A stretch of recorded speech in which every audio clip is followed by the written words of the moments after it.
group read is trying to interpret chains of thought, and there hasn't been too much work in this domain. And chain of thoughts unlock some new challenges that would be different from prior interpretability papers tackled.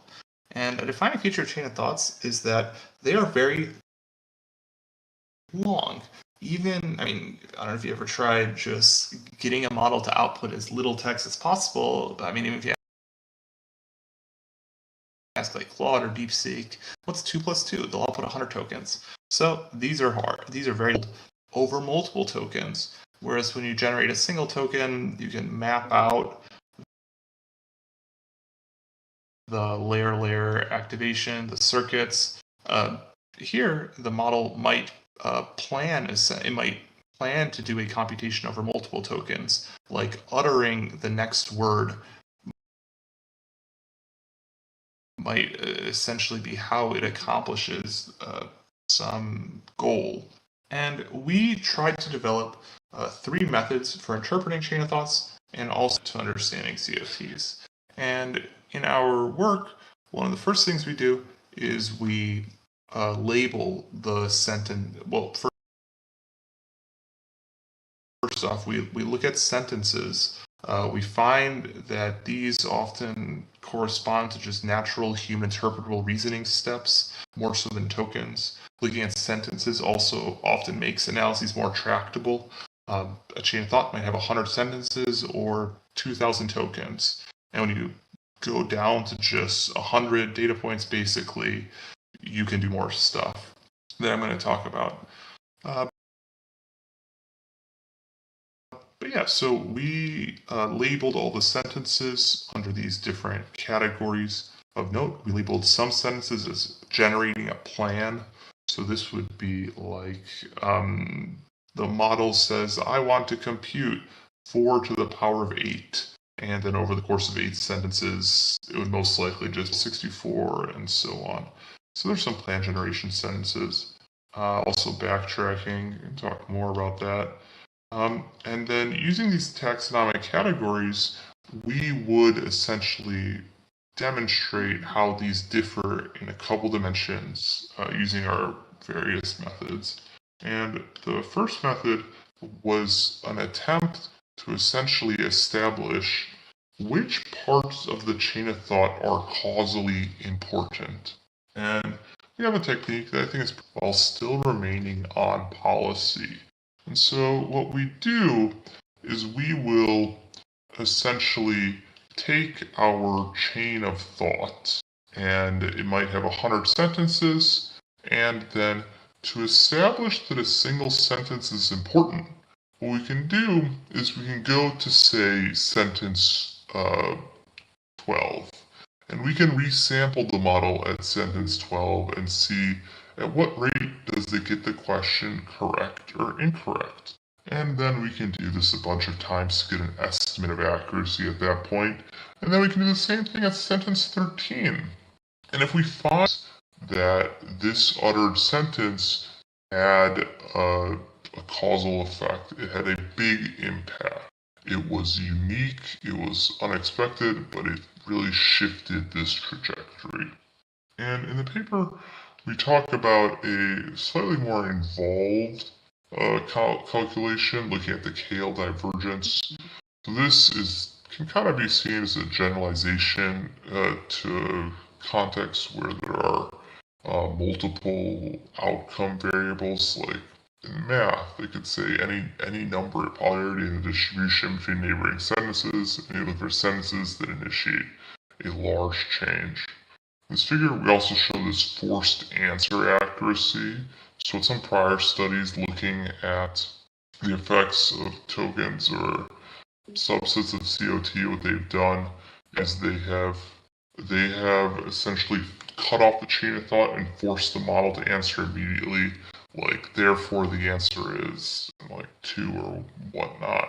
And if you do that, you actually get very different results. So this approach that we are doing with resampling the full chain of thought at different points, it is, I think it's compelling and a good measure of importance because of the limitations. Or perhaps if one sentence is totally wrong, gets the model towards the right answer, but is like so obvious, then the model might next backtrack, and so that wouldn't actually be that important. So yeah, reasoning models have some features, and this measure of importance gets at them. And we can show how, when you look at this measure of importance, we call it counterfactual importance, find that these plan generation sentences are extremely relevant and just have a huge, substantial impact on the downstream effect. And after this, we wanted to see, can we come up with a mechanism? And we turned to looking at attention. And the findings in this section 4 were really based on just exploratory analyses. Anyone here really interested in doing Mech Interp work, you're encouraged to just look at the activation. The find is that some sentences would form attention score matrices that look like this, where there are here we are taking, of course, a token by token matrix, and we're averaging it by sentence. And you can see how they got these vertical lines. And this represents that some sentences essentially will receive attention from all downstream tokens, all downstream sentences, with an approach that will just automatically identify attention heads that will narrow attention towards specific sentences, as opposed to being more diffuse. And that's what's represented here by these navy lines. I hope my cursor is visible. Yeah, pointy, easy statistics. You can identify these heads that narrow attention and find them. When you look at the taxonomic categories, you can see that these plan generation sentences, these error bars are pretty big. We have more data now, so they're smaller. This plan generation, same with these backtracking ones. So this is consistent evidence what we had before, just converging on this concept of importance that manifests both causally in terms of the model's final answer and internally. And we also played around with this further method, or we are calling attention suppression. We don't have much of an experiment here, at least not at this point. Maybe when we go back to this paper, update it, we'll add something more substantial. But here, what we were just doing is we wanted just like a measure of how much each sentence impacts each other one. And you can kind of imagine something like a causal graph where one logical statement feeds into another, or whatever you want to call it. And we reported some numbers. They weren't super cool. But what was more interesting is, okay, and for this method, what we were doing is we would just essentially block out one sentence and see how each future one's logics change. So let's say if one sentence is really important to a future one, then when you block it out, the future one's logics will leave attention to this past one. And in a case study, we essentially looked at this matrix representing how much, like, sentence 12, when suppressed, impacts sentence 43. And we made this matrix, and we just kind of like stared at it.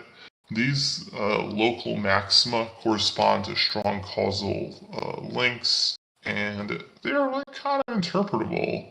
Where if you then look at this and then cross-check it with the actual text, you'll kind of be able to tell a story of how the different is determining the future ones.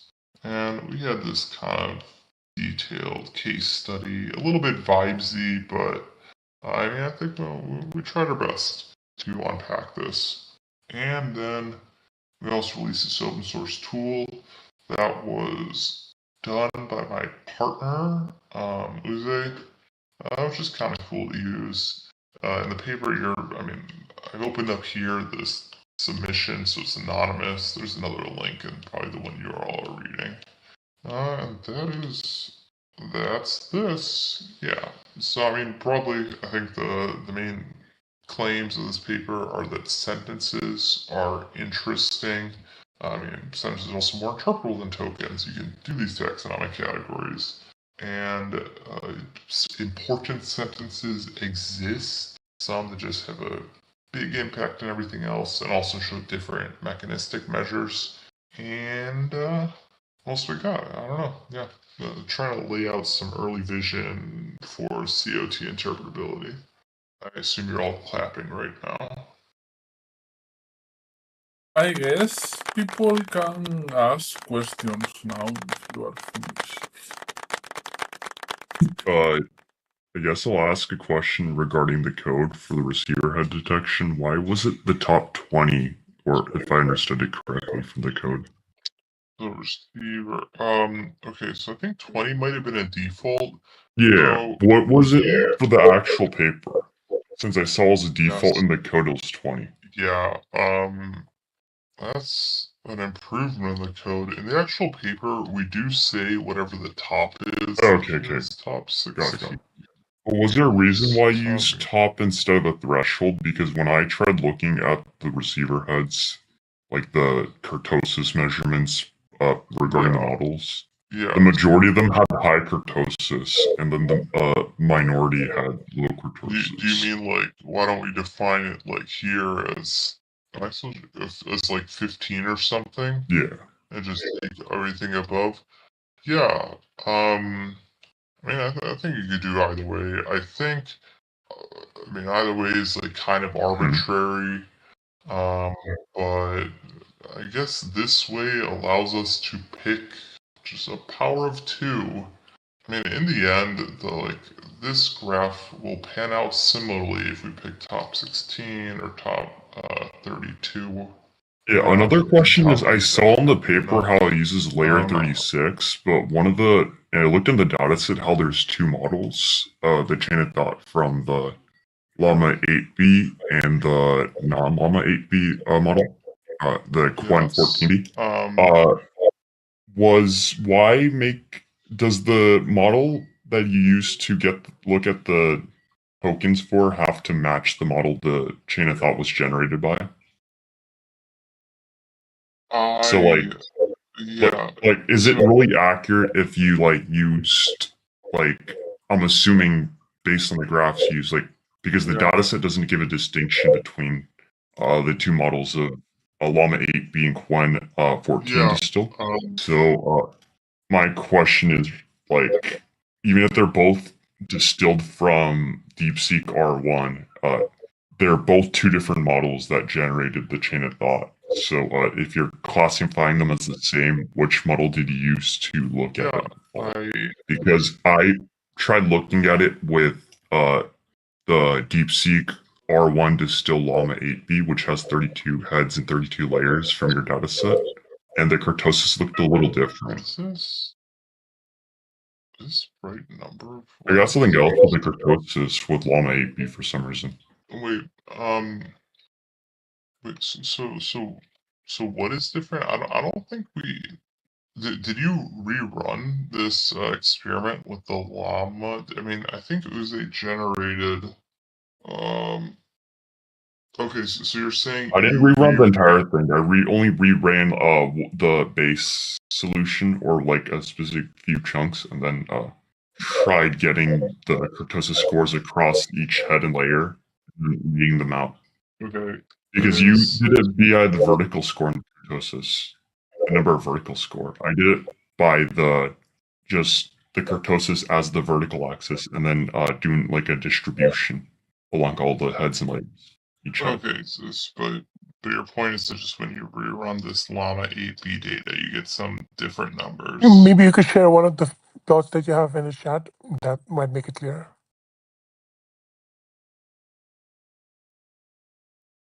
Or is the count referring to the a number of vertical lines you found? What is the count size? Here, it is the unit is like a head. Or what is this is one head is at 38 kurtosis out of the full transformer network. One head is at 30. Did you put in, when measuring the kurtosis, did you put in the entire full chain of thought, or do you put in each sentence? Because I put in the full chain of thought. We're putting in, so you take the I think I did it differently. I looked at the full chain of thought and then measured the kurtosis. Yeah, so you'll take a given head's, well, for a given head, you compute the average attention towards each sentence from all subsequent ones. And then that gives you a vector, and then you can compute the kurtosis of this vector. It gives you a score. So one thing that was, okay, I should probably keep asking. I'm talking about was the input sentence by sentence for each rollout, or was it the full chain of thought? Because I put in the full chain of thought and then found the kurtosis, measured the kurtosis. So we would have done it up to the convergence point. So we would have taken the chain of thought up to about that 60 percentile where the model always gives the same response afterwards, and then measure the kurtosis on that. Okay, I see. So yes. So well, I guess I don't know what you mean on I mean the chunks. I remember how your dataset goes by the list of all the chunks, but also the dataset also has the full chain of thought. So I wasn't sure how to. I did the full chain of thought part from your dataset to try getting the kurtosis, but it seems like it's something else. You're splitting up the chain of thought into the sentences yourself? No, I directly tried putting the chain of thought through the model, the full chain of thought. So, and you're computing this on the tokens? No, not on the tokens. So I think I did. You would put the full chain of thought into the model, and then you would compute the average attention towards each sentence in it, and that gives you this vector, and then you can calculate the kurtosis on this vector. That is okay. I see. So it's the same. Okay. Yeah. And then so I could double check some things. You definitely should get a distribution that looks like this, where there's some big hump and then it gets sparse as you get really high. Send the picture of the distribution I got. I want to see if what I did was wrong or something somewhere. Alright, yeah, you can go for it. Okay.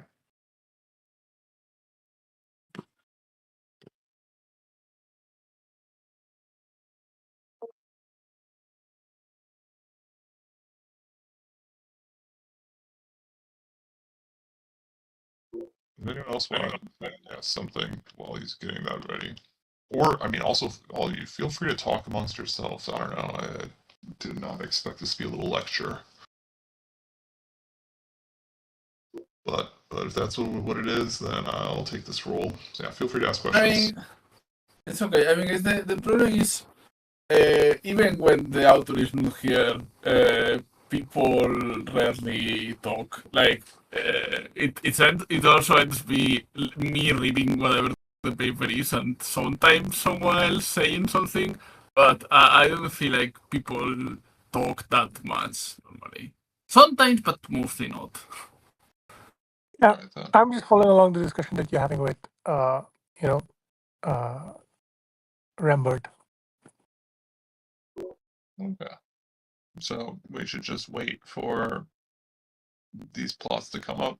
I assume he's getting ready to share screen. Yeah. If someone else wants to say something, feel free to unmute and say it. Don't. Since we have sort of dead space right now, I guess I could ask this is a very high level question. It's not do you anticipate using using thought anchors together with Anthropic kind of recent circuit tracing work, which is kind of, I don't know, more bottom up, but it's localized to individual tokens? Yeah, I guess. Yeah, I mean, I think the dream would be to I think the defining feature of the Anthropic circuit tracing work is not necessarily being on individual tokens, but dealing with latents. And that is what we would really hope for in this context.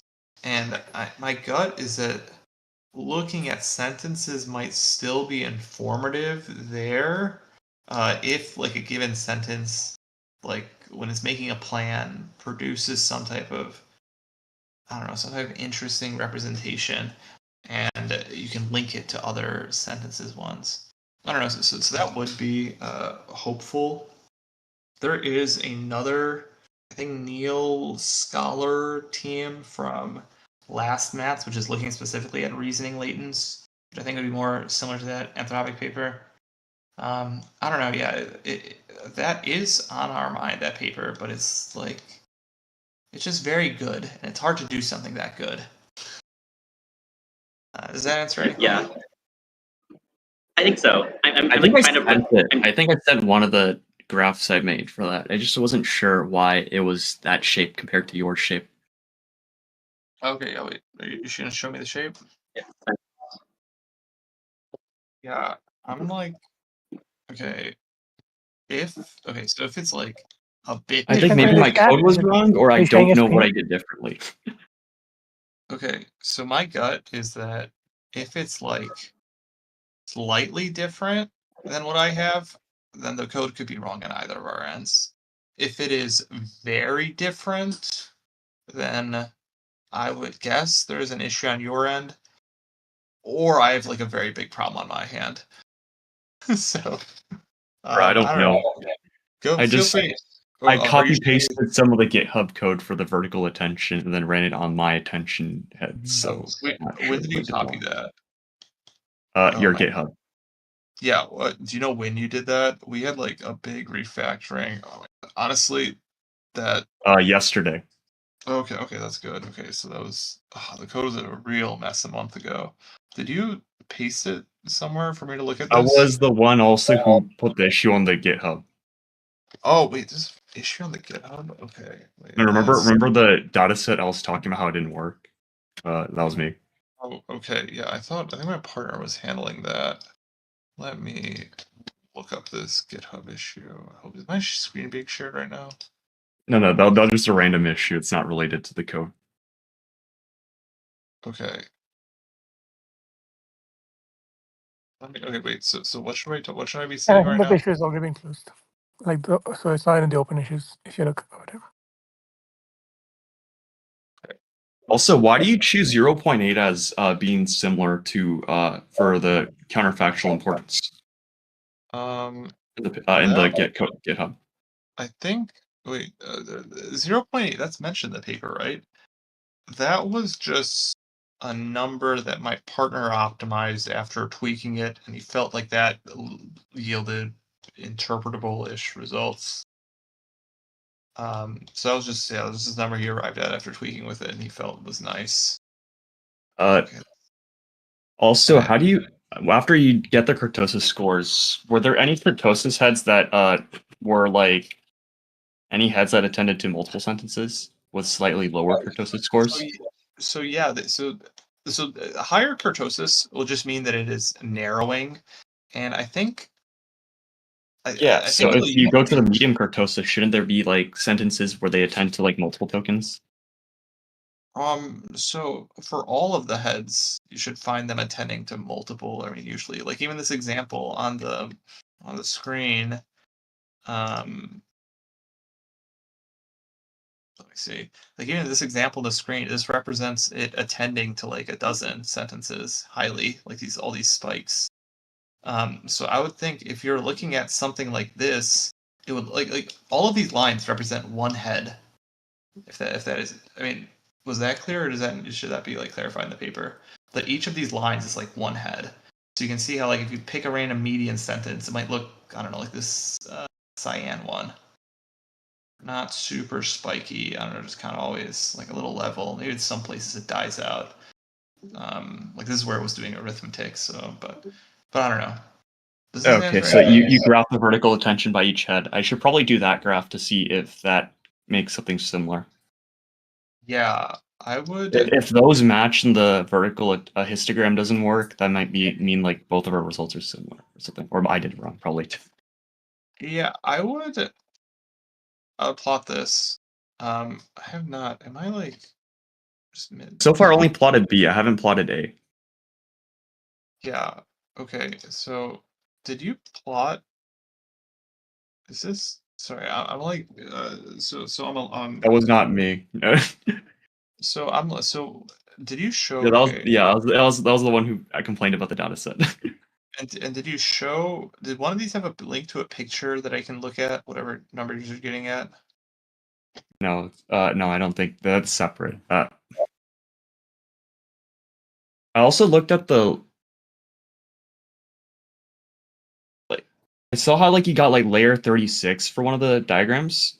Yeah. Were you using the Llama 16B, the Llama one? This was in Quen 14B. Yeah, Quen 14. So were most of your findings with Quen, or were these with All the the? context findings are with Quen. The Okay, Llama. I tried doing it with Llama. Yeah, Oh, I did because I saw how your dataset included Llama 8B and Quen 14B. Yeah, this is the section with the Llama results. Where you Huh. Oh, that's why the graphs are different. It's probably because of different model. Yeah, and okay, and the Llama, this distribution is also slightly different. So Yeah, so my distribution I gave to you was with Llama. Okay, have you given me? Okay, so that's the thing I'm unclear about. Where do I find this distribution you gave me? I gave it to you on Discord. Oh, you like DM me? Okay, I'm like really Discord incompetent. Did I get a DM? Let me just post it so everybody else can see it then. Okay, let me just do that. I don't even know where to find DMs. Oh yeah, that was. Yeah, thank you for sharing that image that I made.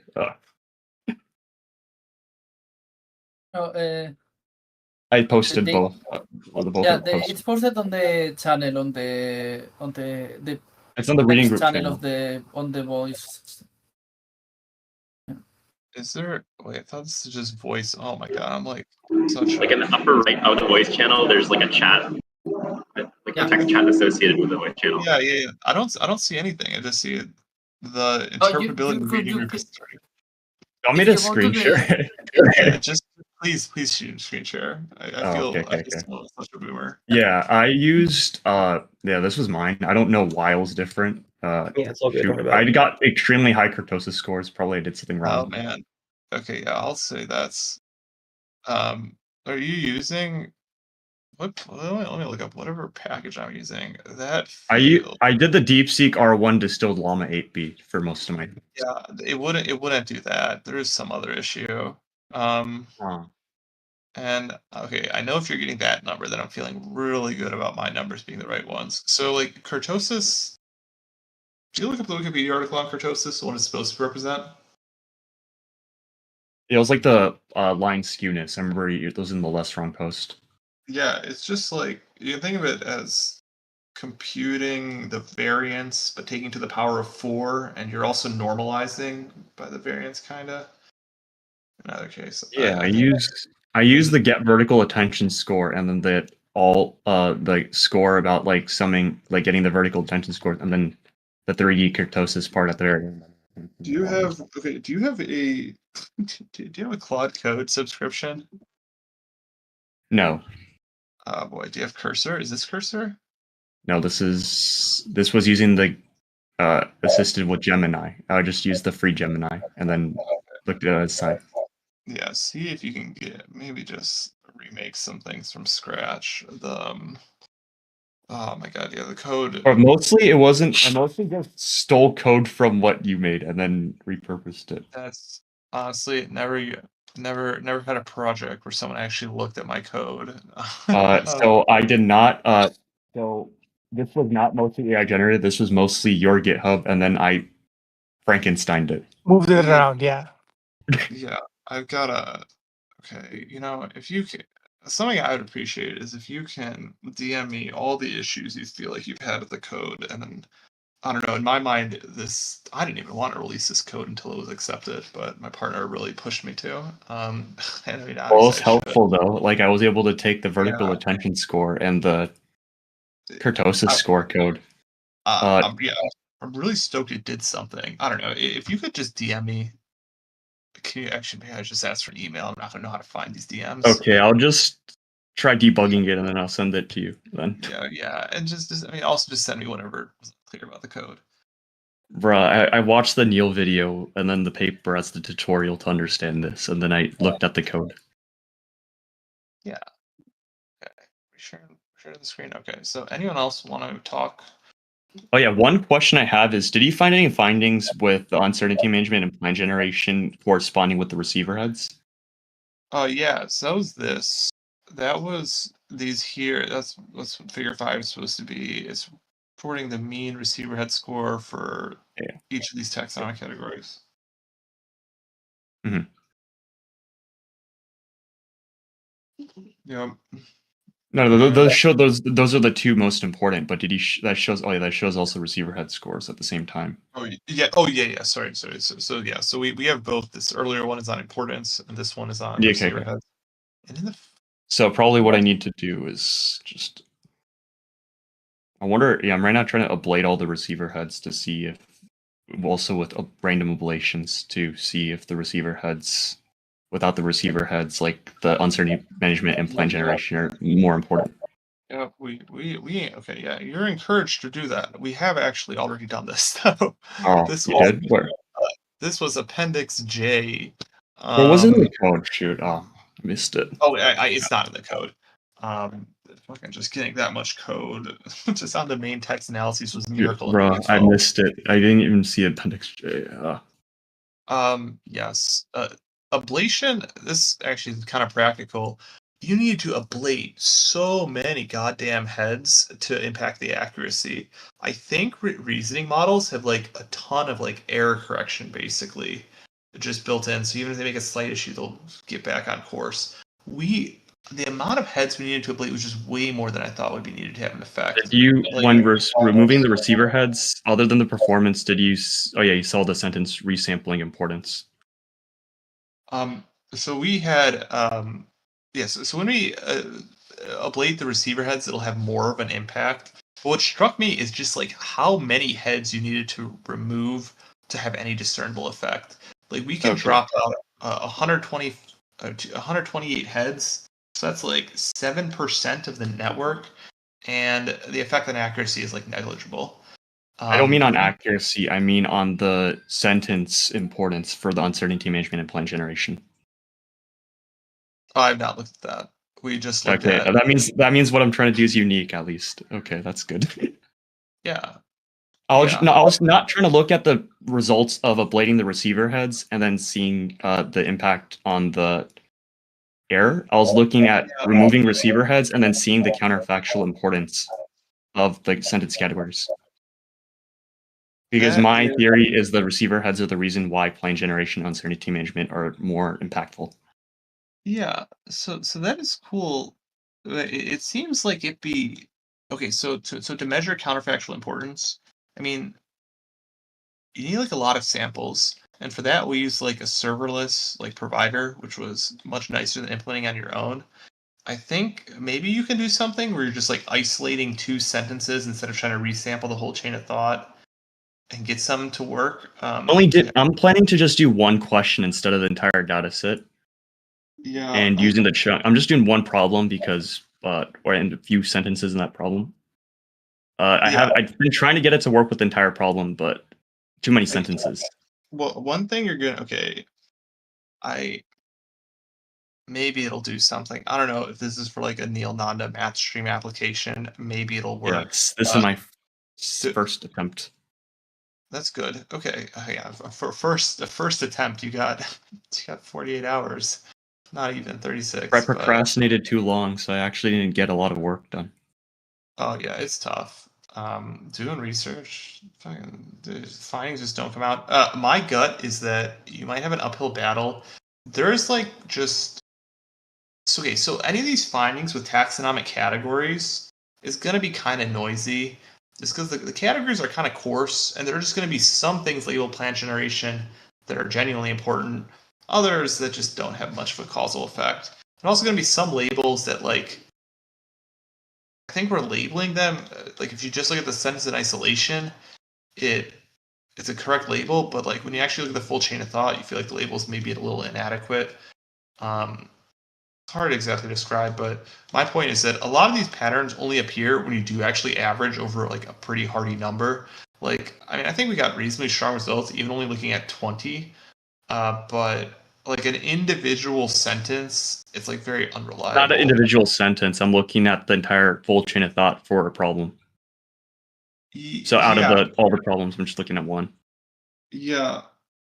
I don't know. My gut is that even if you're looking at a single problem and not averaging over a number, it'll be pretty hard. Like I think for this ablation this ablation study where we found where ablating impacted accuracy, we needed to test. We need to test a good number. I don't know how many did we test. We suck at 32, and for each problem, we ran it 16 times. I don't know. For a lot of this, a lot of the experiments here just express that this like we're looking at aggregate patterns that require. I mean, you don't need a massive sample size. We still only looked at 20 problems, but like they're I'm not generating the problems. I'm just using the maths rollouts. So all I need to do is just make code to do the rollout after the specific sentences. So okay, so I don't know if I'm really expressing. I think like you might just like not pick actually an important sentence, or I don't know, maybe look at like it'd be cool maybe if you look at the one most important sentence based on like the rollout data, but like don't just pick like a random plan generation sentence and hope this works. I think I'm gonna look at the most important sentence for each category and then see if their computational importance drops after. Yeah, that'd be pretty cool. I'd be curious out here how that. After removing all the receiver heads. Also, I got the list of receiver heads for Llama 8B. Could you check them? I'm not sure if I got them correct. Oh man, did I even upload a list? No, I made a list for myself with I reverse engineered code, so I don't know if I reverse engineered it properly. Okay, I endorse you using Quen 14B. I mean, are you like, do you have like a personal GPU you use for some gaming? And that's why you're using 8B, which is a little smaller. Yes, I've been praying that my computer doesn't die. That's basically what I'm doing. Oh man, that's what I did my application project on. I would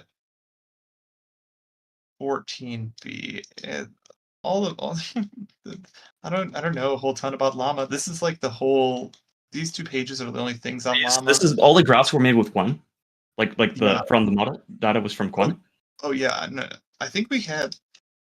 So then, why did your data set have Quen and Llama in it? So did you have Quen go through the chain of thought made by Llama? We used Llama for this section. We wanted to replicate it across like a different model to show that it's not just a Quen specific thing. And so we replicated the core analyses with Llama, and that's what this section is. Appendix D. Oh, I see. Let's look at how you say in Appendix D. We provide results using other. we shouldn't say other reasoning models. We should say one other reasoning model, Llama 8. I don't know. Or I don't know. This was here. I probably wrote this just because we needed to end the line to get everything to fit. This was so hard to get fit to 9 pages. Let me just. Bro, I hope this. Probably. Okay, that's good. Well, at least you have the GitHub. This was a lot easier to tinker with than other papers since they don't have GitHubs. So thank you. That's a great compliment. You know, I'm amazed. Bro, recreating other papers, like sometimes it's torture. Like they straight up don't include things. Well, okay, that's what I was asking about. If you look at GitHub now or a month ago, I updated it very heavily to include stuff. I also had. I only looked at it this week. I did some refactoring, and Claude did some refactoring. I mean, the standards for GitHub from paper are really, really, really low. You probably. I also understand that there are things like I have a GitHub for a paper that I don't think nobody has used, and if someone used, I probably will be feedback because kind of bad. But at the same time, I've seen the times when I look at the GitHub from other papers, like the code people doing academia for this kind of thing is usually a mess that people make to finish the paper and not so it will actually other people will actually use it. So you have to be. But that makes me feel a little bit better. If you want to see it, dude, oh my god, this is an example of a repo. I really put a ton of effort into making it good and clear. Someone asked about my psychology paper before. But okay, either way, yeah, appreciate your comment, Victor. Did anyone have a question about the psychology paper that I would love to talk about? I do, but I got to take off, so I'll email you about it. Oh, rip. Okay, well, yeah, go for it. Yeah, thanks, bro. Have a good day. Yeah, you take it easy. Oh, I should include a link to this paper. Well, anyone Yeah, else Neil's want- match stream is tomorrow. Then I so we have fewer people than usual, I think. Oh, wow. I had no idea how well attended this was. So it's like this. Okay, so I had heard of the Mech Interp Discord, never joined it. What's like the deal? Are you guys like all just trying to get into this area? I don't know. There wasn't a Mech Interp Discord in general before, so I just made one like more than a year ago now, and linking out to some places, and a lot of people join.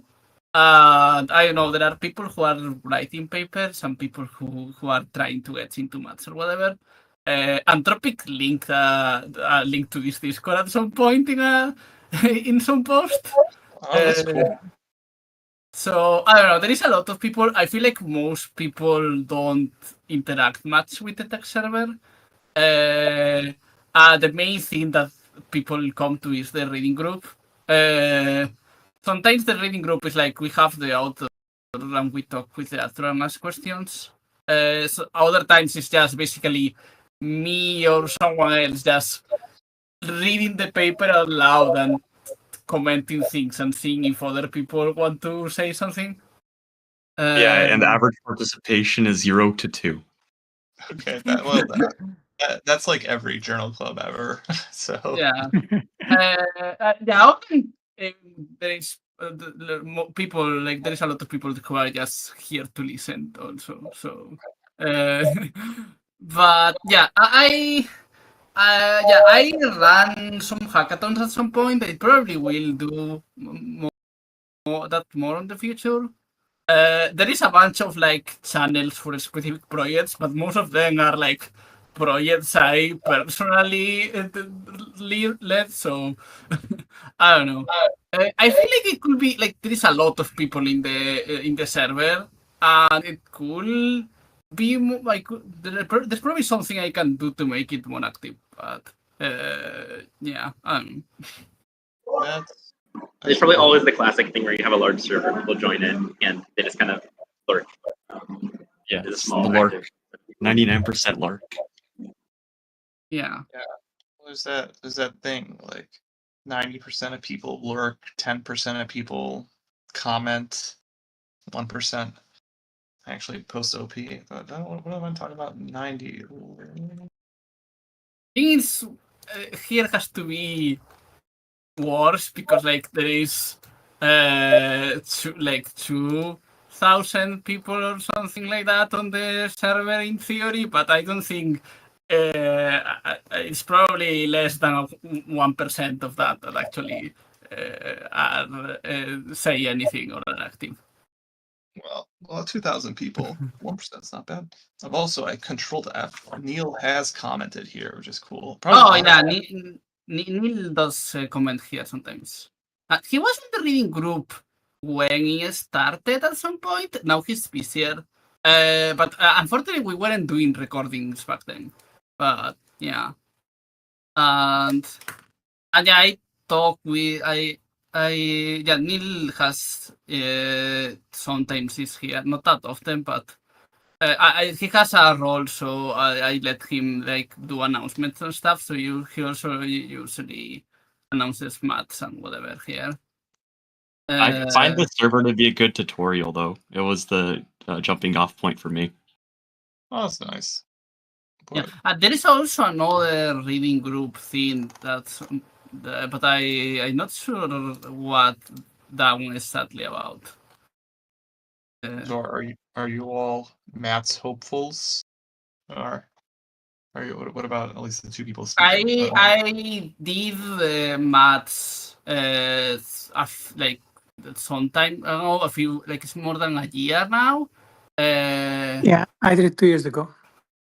Yeah, I also have a paper published, I think there is a bunch of other people who want to get into maths. Some people who has already did maths and have some papers. No idea what most people, what's the situation for most people because they don't actually say anything. There are some people, who do from Luther, like Gonzalo, who do research in Luther and come here sometimes. Okay, well, it's cool to learn about this little ecosystem or little group of people. There's nothing like this in other academic. I mean, in academia, there's no psychology Discord. I don't imagine. Blue Dot one was a little like too many people, and also like the book papers are like papers you already read half the time. Mm.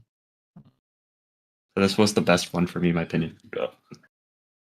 There's also Slack that I feel like Neel is more often in the Slack than here because there is a bunch of there is like stuff because also the Slack is run by Joseph Bloom, who's also the maintaining Transformer Lens and all that.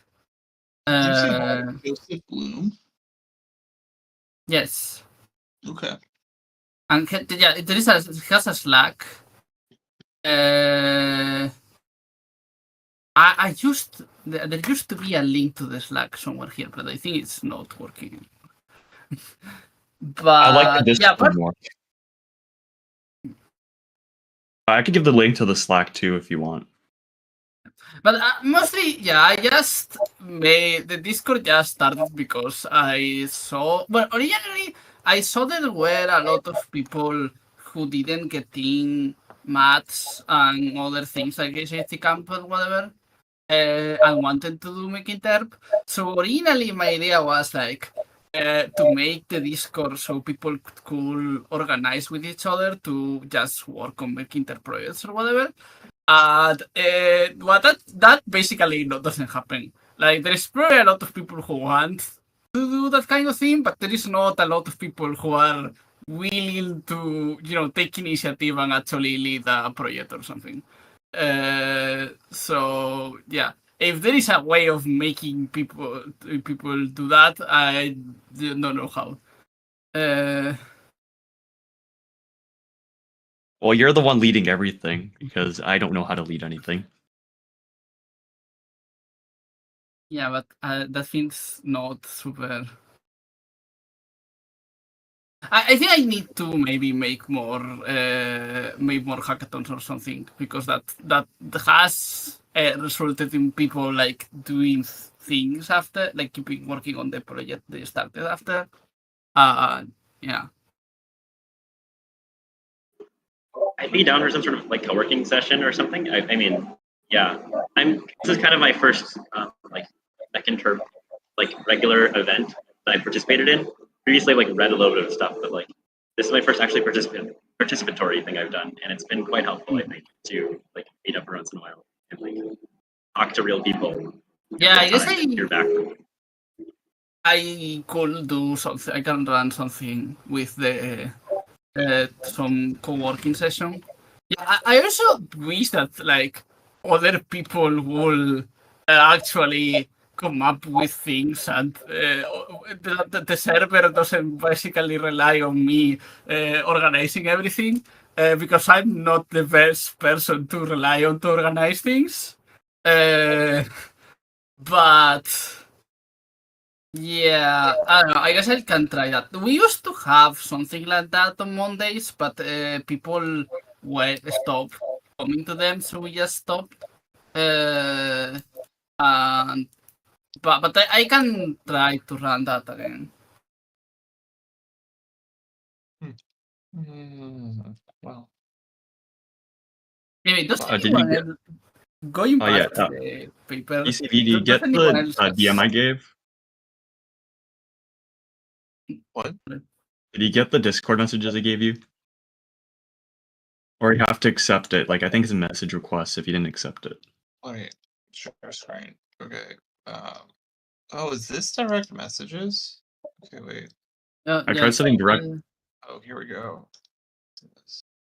Hope this isn't some private. Oh, yeah, it's there. I'm there underneath. No, not that one. Romberg. No, To the right. The one you just accepted. Oh yeah, so I might give questions in the future if I have any. So Here. you click on accept request. This is already. I mean, I don't think you should worry about it getting any number. This is all cooked. Okay, maybe my code is wrong. You really shouldn't expect kurtosis values like this. Yeah, just. Yeah, so I'm thinking I made some error in it. It could be, yeah, very well. It could be my code. Wait, is it likely to be my code? I don't know. There's some good chance. I don't know how much I. But I'll double check my code and then. Yeah. I don't know, but just know the kurtosis. I'll be very surprised if like the kurtosis on anything will be over 100. And like I don't know, I feel pretty good about saying that the mean should be around like 1 or like somewhere under 5. So maybe I probably calculated kurtosis wrong. Maybe like a wrong dimension or something, or my code could be wrong, but like I mean the calculation just shouldn't be that hard. Like once you have the vertical tension scores, you should I would suggest make that plot on the A side, see what kind of values you get. Yeah, I got the vertical. I put my attention values through the vertical attention score function, and then I put it through the generate vertical attention score function, and then I did the 3D kurtosis function. Okay. Yeah. So, okay. Honestly, I used your functions for most of these, so maybe I implemented it like the start wrong or something. So when I refactor the code, I think I don't remember if I also reran it to regenerate everything, or I only did that for a few things. There were some parts that I thought would be like really annoying to redo. I don't know. I don't think I had the actual data local, so I wasn't able to retest everything. See. But because I keep on running it, and I keep on getting similar values. So maybe I did something wrong at the start. The calculation, like even if you just throw out whatever function I had to calculate kurtosis, it should be like pretty easy. It's only like one line. Like a stats models or SciPy or whatnot. Yeah, I use the stats model at SciPy, and then I use your function to get the vertical attention. Yeah, double check the vertical attention looks good. You probably, I mean, I don't know. You want to get. I copy pasted your code. I'm pretty sure that the code used to generate the results in the paper are pretty good. I think. I don't know. Plot. I would recommend you plot your attention score matrix. Look at it, then plot the lines. Look at them, and then calculate the kurtosis. And just if you look at these, you'll find where the problem comes from. My code. It could have. I mean, I feel good about the results. Could the problem with my code be that I didn't take the average attention across multiple problems? No. Because I remember you saw your code say average attention. The kurtosis is no, it wouldn't give you numbers that drastic. No.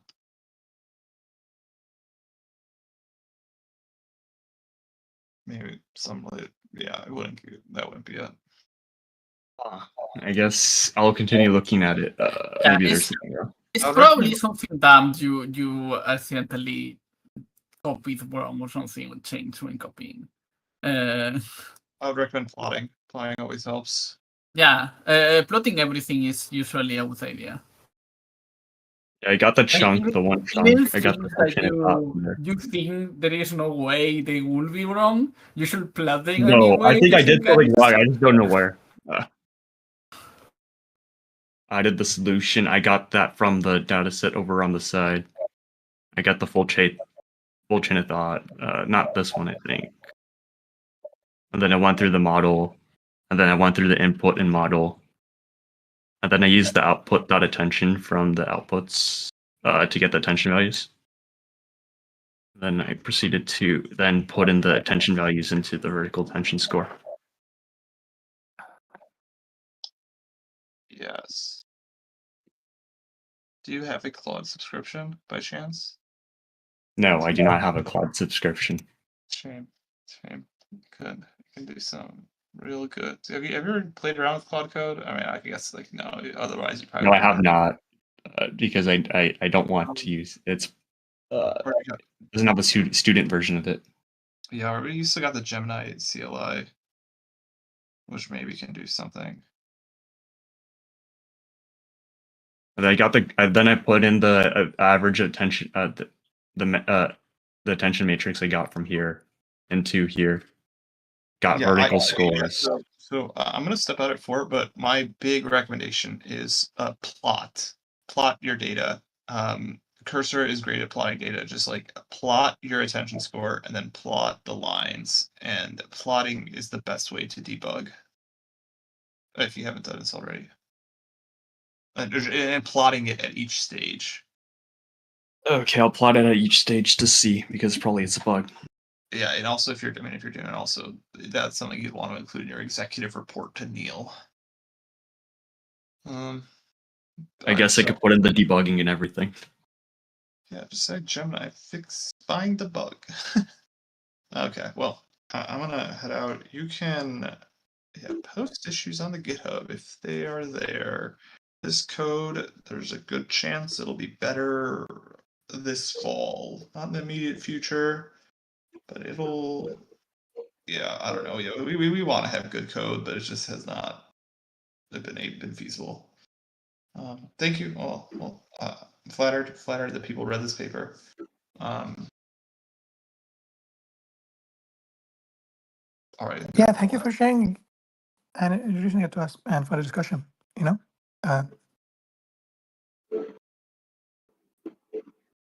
Yeah, thank you for coming and talking. This is probably the highlight of my week, honestly. Yes. That's crazy. Well, okay. Well, thank you. I should have spent a little more time. That initial intro, I wasn't sure. 10 minutes. I don't know. I recommend in the future, if you have someone first give a summary of their paper, say a time range for them to calibrate, and most people will naturally know how to expand contract to hit that time. In my mind, it was 10 minutes. Maybe it would have been better to be longer. Yeah, that makes sense. I don't know. I don't think we don't have any stable way of doing it. I feel like every time we get someone like they do something different. So I don't know. Maybe I should think about that and how much. I think it also depends on the paper, though. There are some papers are longer or shorter, or like easier to summarize, and like it also varies a lot, like how much people actually interact and ask questions. But yeah. Yeah. All right. Point stands. Give at least, I don't know. I think people like having a time limit. Everyone, like whenever you give a presentation, everyone giving a presentation like has a time limit they want to hit. And if none's given, then they kind of have to like assume. All right, but I'm gonna head out. You all have fun. Nice seeing all. Yeah. And also thank you. Have a nice day. Yeah, you all too. Yeah, thanks. Take care. See you next week. Bye.